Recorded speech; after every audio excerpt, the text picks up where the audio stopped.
The poor and disabled people who rely on Medicaid to pay their medical bills could be in grave jeopardy in this hour. I've got my political climate. Other Americans, a potent voting bloc, have made clear that they won't stand for serious changes in Medicare. Medicaid, however, provides health insurance for the most vulnerable who have far less political clout.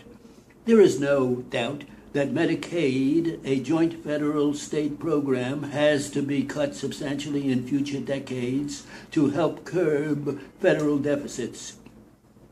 For cash-strapped states, program cuts may be necessary right now, but in reducing spending, government needs to ensure any changes will not cause undue harm to millions. As Medicaid currently works, the federal government sets minimum requirements for eligibility and for services that must be covered. States can expand on services and include more people. The federal government is required to pay from half to 3/4 of the cost, depending on the health of a state's population. In tough economic times, Medicaid enrollments typically soar as government revenues shrink, adding budget woes. House Republicans, led by Paul Ryan, want to turn Medicaid into a federal block program that would grow slowly and shift more costs to states and patients. Their plan would save $771 billion over a decade. Mr. Ryan also wants to repeal a big expansion of Medicaid required by the health care reforms.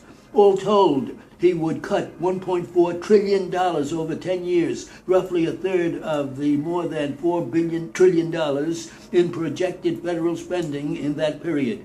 President Obama, who would retain the Medicaid expansion, has proposed a cut of $100 billion, less than 2.5% of projected federal spending, which would be much more manageable, though,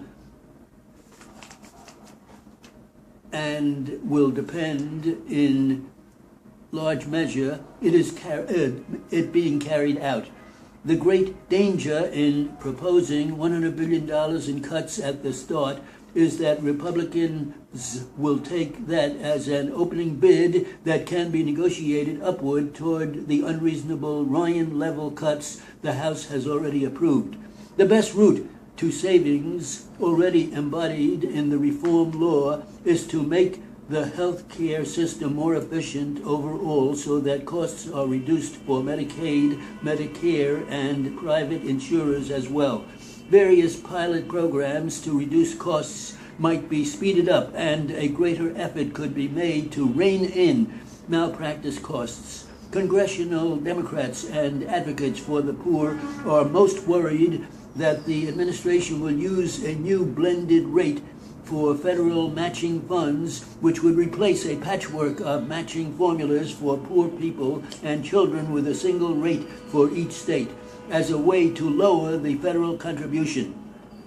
This could lead some states to reduce the benefits they offer, seek waivers to cut people from the rolls, or reduce their already low payments to hospitals and other providers.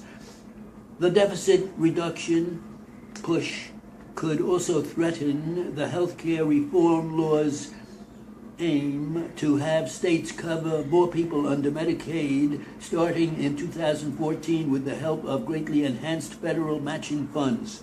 President Obama might be tempted to reduce higher federal contribution rates as part of his $100 billion savings. He must be careful not to trade away his goal of near universal coverage to burnish his credentials as a deficit cutter.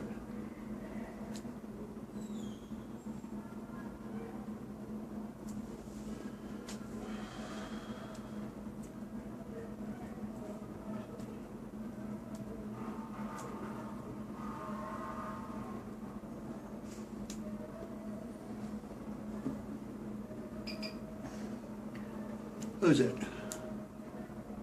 It's tough. 1:30.